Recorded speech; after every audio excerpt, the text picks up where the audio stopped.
people working in the environment, mostly in the US. I believe that therein lies the greatest problem, that we as people are disconnected, and one of the most crucial key points is the car. Hey everyone, how are you? We're here in my city of Cusco, and today I'm going to speak with my shaman César, who has played a very big role in my environmental career. So today, our conversation will be about many things that are impacting the world right now, from the mining industry to the personal growth of individuals. So without further ado, let's go to the interview, César. How are you, César? How are you doing? Morning, Alfredo. How are you? Very good. That's really cool. You know, we're currently here in San Blas, which is a neighborhood located right across from the main square, essentially, wouldn't you say?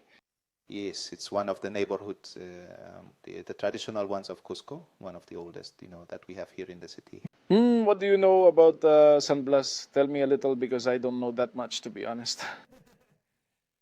San Blas is one of the neighborhoods that historically it has contained, right, various ethnic groups here in Cusco who, well, have been settling, you see, thanks to the presence of rock shelters, right, where prehistoric man, well, began to live, so San Blas is a place that since prehistoric times has still been inhabited in Cusco, right?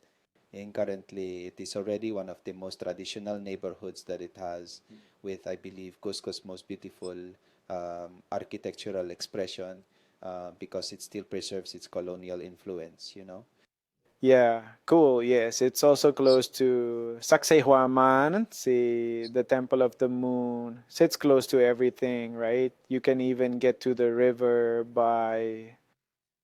I was exactly saying, San Blas truly has the unique characteristic.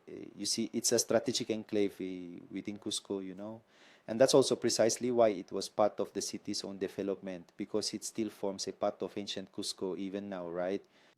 Yes, and something that comes to my mind is Cusco is a hollow, right? But it's also a place where rivers flow beneath the city, and one of the rivers runs through there, right?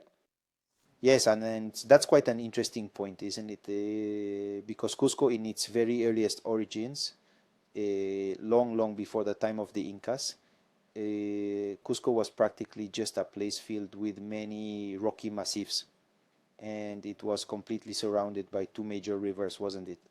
And these rivers, as time went on, were progressively channeled by the indigenous Inca technology. And what's more, it's precisely thanks to that ongoing work, which has proven to be sustainable over a long period of time, that we now possess the remarkable level of urban development the city has achieved. Wouldn't you agree? I mean, these are engineering projects that were developed and are still fully operational today. And because of that, these rivers are channeled, as you so rightly pointed out, underneath the city. Yes, the urban planning aspect of the city, when you compare it to how the archaeological zones are developed, they really are like two completely different sides, wouldn't you say? Yes, absolutely. And that happens because, well, let's say that modernity has a different perspective, right?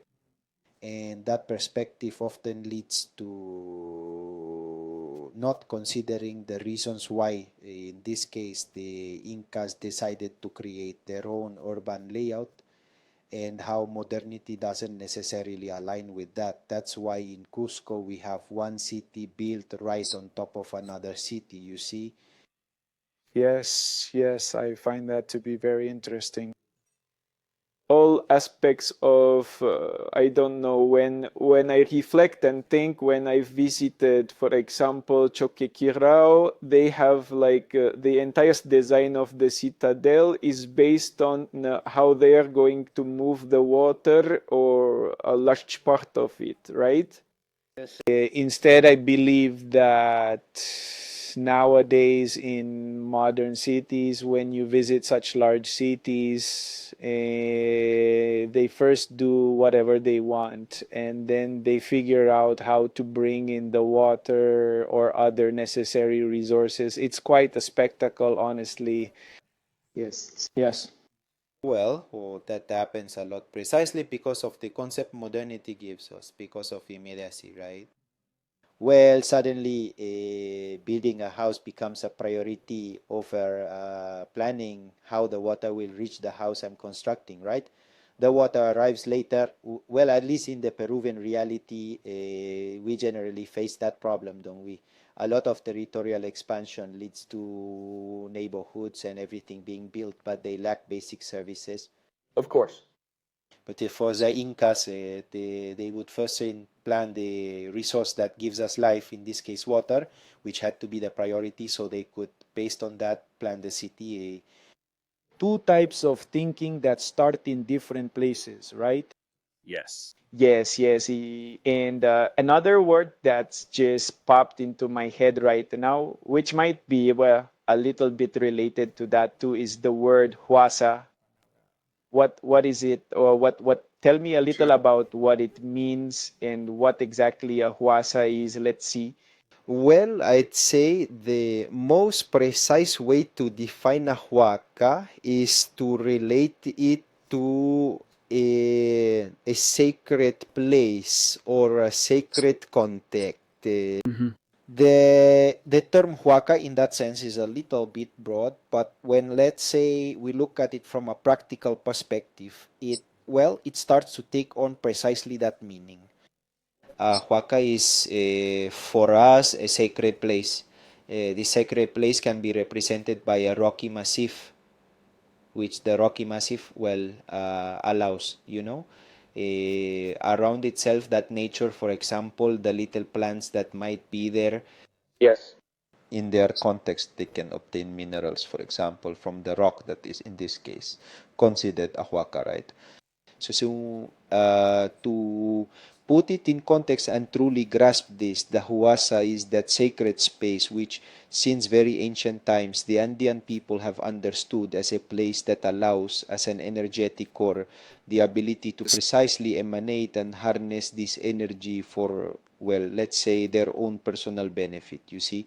So I can cultivate, I can recharge myself with energy. So we could, in that sense, touch a bit on the material world and also already bordering a bit on the spiritual, right?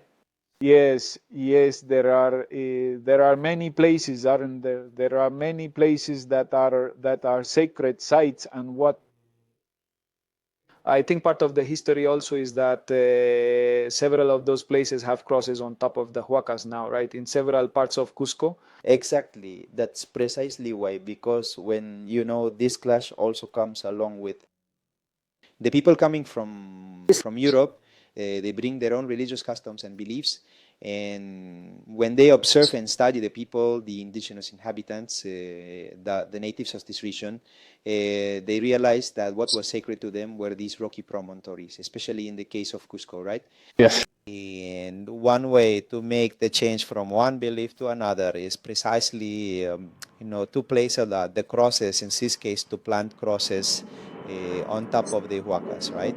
In many other places, como the Andean religion also considers mountains sacred entities, ponemos pauea, pos, como, which are known as apus. The apu, pos being a sacred entity, could also be contextualized in that sense of veneration, right?